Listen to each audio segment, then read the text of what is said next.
as we move forward, I'm going to give you a video, and then after the video, you're going to be asked to do 2 problems based on that video. That way I can check it that day before you get to the actual longer assignment. That way you know you're doing it right. So when you open it and you'll see the first problem pops up, if you click in the box, you'll see all your symbols are right here. You'll see that you have a square root sign, you have the squared symbol, you have a fraction if you need it. You also have a divide by, so you have all these symbols that you can type in here.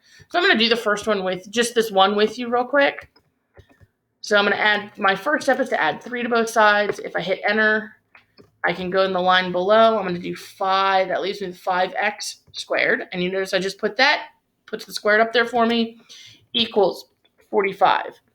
Now the next line's a little tricky because we have to divide by and we don't have the little line. So I'm actually going to use the divide by symbol. Divide by 5 on both sides. So this is how I want you to show your work for these. Show me each step. I know it's tedious, but there's only 2 of them. That leaves you with x squared equals 9. Now, you don't have to show the very next step. You can just do it, the square root step, where you take the square root of both sides and you have to write that. But if you opted to, you could just highlight, you could highlight the 9, maybe, highlight the x squared, highlight the 9, hit the square root button, and you see that it puts it in there. And then I'm going to go down to the next line, and my answer is x equals, and don't forget the plus or minus, which is right there. It even says plus or minus 3.